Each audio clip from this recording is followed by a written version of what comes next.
Greetings from the road. It's Thursday, mid-morning. This guy's great. Okay, you guys have probably heard of the name droppers in hot rod world. And you've heard of guys in Texas, but you don't often get to hear about guys that have small shops that are out in a far Texas suburb, maybe 100 miles from Dallas. And they're often overlooked. Their stories aren't told. So this guy's going to tell you, he owns Shamrock Speed Shop. He's going to tell you how he started out in the hobby as a kid. So go ahead and introduce yourself to your... Right on. I'm Robert Lee Taylor. Okay, Robert Lee Taylor. How'd you start, Robert? So I grew up north of Tulsa, Oklahoma, about 50 miles. And basically, just as a young kid, started riding dirt bikes. You know, a lot of my friends were rodeo guys and first this and that, hunting and this and that. But really, I was more dirt bikes, motorcycles, super interested in that. And what got me going, I guess, with cars would be... I had started racing motorcycles on dirt track at an early age. I was probably 13 years old and had a Hodaka, and it was on a Rickman race frame. I had one of those too. So, I haven't heard that since I was a kid. Man, those were kick-ass bikes. Hodaka 100 Super. Yeah. It was on this custom Rickman racing frame, and we were racing on clay ovals up there in Oklahoma. And so I had, we were getting around doing that for a couple of years, and you know, everything progresses. They were Yamahas on champion frames and Bull Taco Astros, and we're going to races. You know, we're getting out and doing it. And there was a guy in my town that had moved from San Jose, California, and oil field had just exploded up there in the late 70s, early 80s. Everybody moved to these little towns all over Oklahoma, northeast corner of Oklahoma. And I would see old cars at his shop, but not really in the early hot rod scene, more street machine, drag car type of stuff. But he needed to borrow a helmet, a full face helmet. He was going to go to some races. It was a Corvette race thing they had going on, a meet for the weekend. Well, I went down there and loaned him. It was a full face Bell helmet that I'd been racing flat track in. And so he was showing me these cars, and he had a 64 Corvette coupe with a 67 front end on it, roll cage in it, but it was a street car, you know, I mean, 10-inch wheels all the way around. It had a 427 L88 big block in it, M22 4-speed. I didn't know any of these things. He's just rattling off what it had. I'm 16 years old at the point. And so he takes me for a ride in the car. Like the next day or so, or after that weekend, I went to pick the helmet up, and he goes, "Come on, I'll take you for a ride in this thing." And we go out. I think it had probably 370 or 410 gears in it. He was always changing the gear ratio in it, but he takes me out, and up to this point, I've just been a pickup truck kid in Oklahoma. I had an old Ford pickup that I'd actually put the engine in from the time I was 15 until I was 16. It literally took me a year to take the engine out of a Fairlane, a 289. So my dad gave me this pickup in the backyard, broken 390 engine, which would have been easier to put that style engine in it, but he gave me this car with a small block 289 and a 3-speed in it. But don't want to get sidetracked on that. So anyway, Greg takes me out in this Corvette, and we're driving around the city streets. You know, it's dusty asphalt and this and that, and he's just singing through the gears. Every corner, you know, he was kind of a road and track guy and drag racing. He would just pitch this car sideways. Kind of drifting, too. Oh, yeah. It was incredible. So you got on the Enterprise, and you got on warp speed. The guy to this day, I mean, the guy, he is a driver. He's amazingly good, but he also flies air shows all over the world. Oh, okay. He's a pilot. And he was a pilot back then. Yeah. Which we'll touch base on that. Kind of reminds me of Tim a lot in the way that, but anyway, he was a Corvette guy. He moved to this little Oklahoma town. And here we are, we're just blistering down the city streets and out. He said, "Where's some clean pavement at?" And I go, I don't know. You know, there's a concrete bridge. And I had told him about where a concrete bridge was. And we go out, and he just, you know, bangs out a quarter mile with this thing. And I'm like, well, he pulls the car over, and he said, "Have you ever been sideways driving a car?" And I go, "Well, yeah, I mean, I drive on icy roads. You know, I'm a young kid from Oklahoma." And he goes, "Well, don't do it like that, but I'll let you drive this car. Just, you can roll into it full throttle. Just, you know, don't try to get above your head with it." So he lets me drive this Corvette. At 16 years old. Yeah. And just, you know, realistically, it probably had a 550 to 600 horse big block in it, you know. I mean, amazingly, which he was even telling me about. There was a bottle in the back of it, and he's telling me about nitrous oxide. And mind you, there's nobody's cars had nitrous oxide. Not at that time. He was filling it it was a medical bottle. He was filling it at the Plattner welding shop up there, and it had to have that medical certificate on it. And I said, well, what's medical about it? And he goes, well, they use it for painkiller and for all the dentists and all the doctors. And I go, oh, okay. So he had actually read about it in some Warbird stories back. They had tried it for like a last ditch getaway in a dogfight. They would actually inject nitrous oxide and more fuel in. This was during the war years. Back in World War II, they had been. So that's how they got away when they were outmatched, horsepower-wise. I didn't know that. That's the history of the use of nitrous in engines was actually from the war out of necessity. I don't know that they put it into function, but I know they were testing it and trying. Maybe it might have been too hard on the engines because it's still to this day it's terrible on engines. Right, so but it'll save your life. Yep. In a dogfight. So maybe that's. But I never heard of that, but that sure makes sense. He had that in there, and I just remember, thinking back, like his car, it would run mid 12 seconds on street tires and mufflers. Well, that was his whole thing back then. If somebody showed up with wrinkle wall slicks or with open exhaust, he wouldn't be interested in racing. He was a street racer from the farm in the beginning. He had started doing it as a young kid in California. And it had to be street tires and mufflers for him. So that was funny. As I went on, I was building drag cars and different. I started out with, I can't remember almost immediately after riding in his Corvette, maybe within a few months afterward, I traded it was longer than that. It was a year or so afterward. I traded my Ford pickup. Before you were 18. Yeah. So that was the bug that bit you. And before you were 18, you had told me this on the phone. You trade the truck in, and what'd you get? I traded it for a 69 Camaro. Okay. And you started working on that. Almost immediately, because it was 4-speed. He said, I remember him to this day. He's like, it's got to have a 4-speed if you want to have any fun. Right. It's got to have a Positrack rear end. And you really need to build it with a big block. It's the easiest way to go fast. Right. So those things stuck in my head. I didn't even know what I was doing, but I knew that I had to have those three things. And he said in a light car, So I find this 69 Camaro. Another friend of mine at high school had it, and I traded him my pickup for it. Nice running pickup, probably worth twice as much as his old beat-up Camaro was. But he trades me, and it had a little, kind of rattling little small block 350 in it. And we went out looking around, and we had found an old Chevrolet pickup that had a 396, which they were calling it a 400 in the early 70s, but it had that. And it was really funny because we're dealing with no budget at all. I've traded for this car. Right, you're out of cash. And I just don't, I'm just a kid. I'm working at a furniture store. I make $110 a week. So it's like, I remember going down to the Corvette guy. I'll always go back to him. He traded me an intake manifold for some stuff. So I had an aluminum intake, and he's like, you got to get a Holley carburetor. He said, if you could put a different camshaft in it, you got to buy a set of headers. I remember buying a new set of headers, trading him out of that old intake. But the funny part was he was explaining to me already on engine building stuff. Like, he said, you can't just put a different camshaft in the engine. You have to buy new lifters, and he's telling me how to break a camshaft in. This is your mentor that you took the first ride in the Corvette. But, I'm hard-headed, too, though. So I'm like, well, I've worked on dirt bikes. I've done this and that. I don't need this guy telling me. I'll make it work. Yeah. So I traded him out of this. He has an old camshaft. As he's rebuilding engines, he would just lay them in the corner because he wouldn't reuse them. But he had one that was about the right, lift and about the right for what I was doing. He told me. So I said, well, I don't have the money to go buy new lifters. I'm just going to put those lifters. I put these used lifters right back. And it actually worked, which was funny, Right.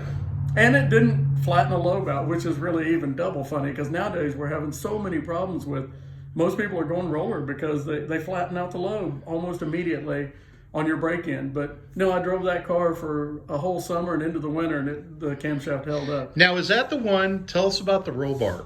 Is that the one you put the roll bar in that you made yourself? Oh, no. I never did put a cage on that. Okay, all right. So this leads on to about 2 more years down the line. Right. So I traded through multiple different Camaros and Novas. And the funny part was, if I had a Camaro, it might have these Kragers on it, or it might have US slot mags. And then the very next car I'd have would have the same rear end, the same wheels and tires, same engine and transmission combination. And I traded the Camaro for a Vega that had a V8 already in it, and which Camaros were worth infinitely more than a Vega. Yeah, but the Vega, the horsepower to weight ratio, exactly. You would kick ass. You nailed it. What happened, that kid actually beat my friend in a street race one night with this little yellow Vega in his Corvette. Right. I'm right back down there trying to trade my Camaro for this Vega because I said, man, that's crazy. You know, that kid had a small block in there and he beat your Corvette pretty easily. And he goes, well, I mean, you know, that little homemade car, it just doesn't weigh anything, even compared to this Corvette. Right. So I traded for it. But that went to a little 67 Chevy 2 Nova. And then we're kind of getting along there. I'm married at this point. We've got my son. And that was in So this makes you what? 87. I was 24 years old. So we're moving ahead to 24. Yeah. Okay. So we're covering a span here, folks, of about maybe 9 years. So you're up to 24. You're married. You got a little kid. And I've got. But you still got the race. I got. You still got the race bug. And yeah. I actually worked in the oil field for that same guy with the Corvette. On and off, you know, I'd work for him a year at a time. We'd get mad at each other. I'd throw down my tools and leave, you know, because it's oil field work. It's hard work, you know. You get mad on a 100-degree day. And I'd go do my own thing, which would be something self-employed. I'd work for my dad. He framed houses. I would go and haul hay with guys. I mean, it was never easy. It was always difficult work. And even up to the point of being married and we've got our son, I'm still self-employed doing either carpenter work or my wife's dad had a small mechanic shop, but he was a factory worker also, and in his spare time, so he started letting me do small jobs. It might be, you know, a tune-up or a brake job or water pump on this car up in his shop. And about that time, we were getting rid of the trailer house, and we're building our first new, just a small little house. And I mean, when I say we built, we literally dug the footing and with shovels and built the. Now we're in Oklahoma still, right? Where this is all going on. North of Tulsa, right there. Okay. And so we built this small new home, and in the backyard of it, I built just a little tin shop building. And at that point, the street racing thing wasn't really as interesting, and the Camaros and Novas weren't, because I've got a new baby, and I'm thinking, I want something I can do. And I started thinking, well, these guys are going to the drag strips and stuff. So we went and watched some drag races at actual sanctioned at drag strips. And the thing that took me, I guess, was the guys with the little altereds and you didn't see much of that. There were maybe only 2 or 3 of them. Mostly it was door slammer cars, you know, like Novas and Vegas and Monzas or, you know, whatever, with a big engine in them and slick, or a dragster. But these real short wheelbase, you know, they would be T Roadsters, or they might be whatever, an Anglia or a little Bantam Roadster. That short wheelbase car really caught my eye. And same thing, no budget, new baby. I just go, and there was a friend of mine in that small town had a fiberglass Speedway T-bucket body, and he had a front axle. I think he had the front wishbones and a leaf spring for the front. And I remember, because it was so funny, he wanted $500 for those pieces. They were new, and they'd been around his body shop forever. He was going to build a little street T-bucket. Well, I started just reading magazines and looking at, you know, guys are using this 2x3 or 2x4 rectangle tubing, and I'm like, well, I got a welder. I can weld. I've been building skids in the oil patch. So you're trying to build something that you can take down to the track. Yep, exactly. And you can run. Totally hand built too. Right. So I go and buy I go buy 40 or 60 feet of rectangle tubing, and I get the frame built. You know, we lay it out there on the shop floor, and when I say we, I just mean me and either my wife helping me or me. And I'll never forget, you know, cutting all that out. But it's all just a Lincoln stick welder, you know. We didn't even have a MIG. We're just stick welding this together. And it looks good. I know. And I got some pictures we can follow up with if I can just find a picture of this car. But it's really funny. So I'm thinking, well, I need a roll cage of some sort, and there's no way I can bend tubing. And I had an uncle that had always had something odd. This was before, I mean, I would just been a little kid. In his outbuildings, there was a 55 Chevy that had, of all things, a 292 inline 6-cylinder, 4-speed, and a 671 blower to the side of this 6-cylinder. And I remember looking at that engine, not knowing what I was looking at, but just thinking, and you know, that didn't really, the bug wasn't then though. I mean, those were just cars he had, and we'd walk around them. But I remember seeing pictures of a little dragster he had even further back. And like I say, my uncle was a weird dude. Everybody else had a 283 Chevy with a blower on it or whatever, but he's got the 6-cylinder. And the little dragster he had was that stuff back then, it had to be like exhaust tubing. It was just like 1.5 inch, 1 3/4 tubing. And him and his friends it looked like they had heated with a torch and possibly somebody told me they would fill those pieces of tubing with sand. Yeah, that's how you do it. They'd heat it with a torch. Right, so it wouldn't deform. Yeah, it had little consistent wrinkles all the way around, but they had a really pretty bend on the outside. Right. And they had built this whole dragster chassis, and it actually raced in a NHRA at that Tulsa track, but it had a 4-cylinder Pontiac Tempest engine. There again, he didn't put whatever the normal guys were doing, so it was like F-class dragster or whatever. It was so far down the line because it's got a force. But he was probably thinking, well, there's not as many guys in this class, and I don't have money to spend, so maybe I can beat somebody if I get down here in these lower classes. Well, I go over, and he had been moved out of this house for, it had to be 15 years. He hadn't even lived in our town. I mean, I'm grown up now, and as a kid, I go back over to that same building where he had his 55, and I'd seen pictures of his dragster, and there was just a mountain of scrap metal behind this place. Right. And I go digging around in there, and basically I'm trespassing at this point, and I just pull up in this alley, and I'm digging around in this scrap pile, and here is his old dragster, just the back half piece of it, kind of up to where the engine plate was, where the engine bolted in it, but it was the roll cage part. So I get that, and I drag it home, and a few cuts with the Sawzall and my chop saw. Bonus. And we've got this roll cage. You got the roll cage. So it was laying down in the dragster, and I mean, it's the tube around you and the cage over you, and one tube down the center of the back. But it would have been laid down more in the dragster. Well, I kind of stand it up more, and I weld it to the 2x4. And it looked good. It looked like the real deal. Now we've got it. We've literally got a dragster at this point. There you go. And a friend of mine, he was pulling when I look back now, it was such a waste what I did. He had an engine in a 60 model Corvette, and I was doing a bunch of mechanical work. Like I said, I had my little shop there, and he wanted me to put that Corvette back pretty close to stock. So I had a decent small block we put together for him, and we put the original Saginaw transmission back in it, and he was going to sell the Corvette. He had done paint and body, and it was beautiful, red and white, 60 model Vet.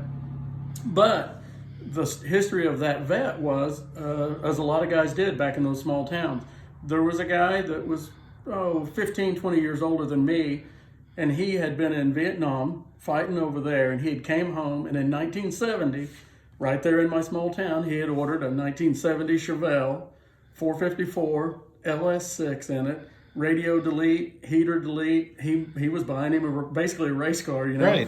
And he had that car for 2 years, and in 1972, he pulls this numbers matching brand new engine out of the Chevelle and puts it in that Corvette. Oh, geez. Fast track all the way we're almost to 1988 or 9 here. I'm building this little T Roadster, and my brother-in-law, he's wanting to pull that engine out of it, or ex-brother-in-law, I guess I should say. But anyway, he trades me this mint condition LS6 454. Wow. And there's my engine for my dragster, for the labor and for me to put the small block and stuff all back in his Vet. So I've got this engine here, which I say is a shame because it never had a radiator on it from then on. I would just run it hot block. And on alcohol, that's one thing, but on gasoline, they get hot so quick. You'd pull out, I'd do a burnout, and by the time I'd line up there, the engine's it's about to overheat. Right. So I had a little puke tank and I would put water in it and just let it basically puke water into that tank, and I'd make my pass. So I take it to the drags for the very first time down there. We had taken it to that airplane guy. We had taken it to a airfield, and we just kind of beat on it for one cold day in December there. We just made some rips down through there and it's a Power Glide. But when I say that, people's like, well, yeah, it sounds like you built a race car, a 9-inch rear end and a Power Glide and this big block. That all sounds good on paper, but you got to understand, all I had was this nice engine, and I'm torturing it on gasoline with no radiator. But I had a bone stock Power Glide. I'm talking, this was something I got out of a salvage yard. I wouldn't have been able to rebuild a transmission to save my life. The guy said it worked. I get this bone stock Power Glide, bone stock torque converter, and I just bolt it behind the big block. That's all. And I made a homemade little aluminum box that I could just shift one gear with, and I could lift up a little tab and shift it into reverse. I mean, it was just a box of aluminum with an aluminum handle and a T on it. So, and even the rear end, I had made them. I was looking at how those cars were built, and they had flange mounted 9-inch rear ends in them. And I'm sitting right on top of the 9-inch rear end. There's no suspension. I've just got this rear end mounted in the frame. your tires are your suspension. And I had 1432, you know, Mickey Thompson drag slicks on some big centerline wheels. And so that rear end, though, I knew I had to have a gear ratio, but I couldn't afford anything else. So I buy a 456 gear set out of there was a local speed shop in Tulsa there. But you know, I'm referring back to the Corvette guy, because he's like, well, I mean, you know, it has to be solid if you're going to go to the drags. You don't want spider gears in there. You don't want limited slip. You just want a spool in that rear end, and you need to have it set up for these clearances and that. And all of that, all I heard was I needed a 456 gear ratio, and it needed to be solid. So I start talking to some old dirt track racers, and they said, well, we just welded up the spider gears in ours, you know, and then you're solid on there. So this is what I do. And if anybody knows anything about a gear, is like a hardened, you know, it's just case hardened piece of material, but I get enough stick welds in these poor spider gears that they're welded together, and get all that mounted in there. So we've got this thing together, and we take it down to the drag strip there. And I'll never forget, because, you know, they would do a tech inspection, but basically they just walked around it. You know, it's just visual. 5 lug nuts on each wheel. They're all Yeah. tight. You know, they looked at the can where I had the overflow to. They just assume you know what the hell you're doing. Right, because it looks like a race car. This guy, you know, here I am, this 24-year-old kid that I'm just wanting to go down. I just wanted a time card from a drag strip. We knew it was fast. We just didn't know how fast. And we go in there, and I pull up there, and I make a run with it, and I'll never forget, you know, the first run was 1065 at 128 miles an hour, which was nothing to sneeze at, you know, for just a home built. Now, I mean, you know, the Alters and stuff were running low 9-second quarters, but they had money in them. These were built cars that were, you know, chrome moly chassis and built. And there were 8 and 9-second cars there, and there's also 13-second cars. So I felt pretty good about it. We made a few more. It probably actually hurt the engine on that first run, because I remember it ran some 11.0s and everything from there the rest of the day. But it ran worse and worse. We made like 4 or 5 passes. I think it was popping by the time we loaded it up. But before I got it loaded up, one of the tech inspectors from that track, he comes over and he looks the car over, and he's like, well, it's moving along pretty good. And I said, oh, it's just kind of home built. You know, we just built it today, and I think we've messed the engine, or built it, brought it for the first time today. And he goes, yeah, so before you bring it back here again, before you leave, we'd like to look at that roll cage. We'd like to inspect the roll cage. And I said, well, by inspect it, I mean, you're just going to look at it? Or he goes, no, we want to drill a hole in it and see how thick that material is. And I was like, oh, I can tell you. I mean, I built this thing. I said, it's, you know, marginally thicker than a sheet of paper. And he goes, well, don't bring the car back. This is what I remember from our conversation. Yeah. Right. So that's we did build another roll cage, but, you know, that car, I never really had money to spend on it, other than it was just as fast with a small block in it or a big block in it. I did both, and then kind of lost interest because it wasn't feasible enough it just kept getting hot. I didn't have the money to put it over on alcohol, and, you know, now in hindsight, I probably just spent my money in the wrong directions. I probably could have done that much easier than I realized, but it kind of put me back over into building V8 Vegas and the Chevy 2. I built those as bracket cars and did a good bit of that. So now we're in your mid-20s. So when did you, because we're going to wrap this video up, when did you parlay your interest in the hobby into getting a job working for someone and earning a living doing this? How old were you when you made that transition? So right there at the time that I was building that little dragster I was telling you about, I had built that tin building in my backyard, and right. I'd worked at a furniture store as a real young kid, my first job, worked in the oil field for that guy off and on for about 3 years. Right. And off and on, I'd be framing houses with my dad. Well, I turned that building into a full-on little mechanic shop. Okay, now when did you start that? How old were you? That was right there at 24. Okay, so we're going to wrap this up. The next video is going to be picking up at that little mechanic shop, and it's going to cover your livelihood in the trade up to the point of the startup of Shamrock Speed Shop. So I'm going to wrap this up. We're going to come back, start another video. Everybody out there, thanks for hanging in there. We're rolling up on 25 minutes. Remember, drive safe, arrive alive. This is Freighter Jim signing off.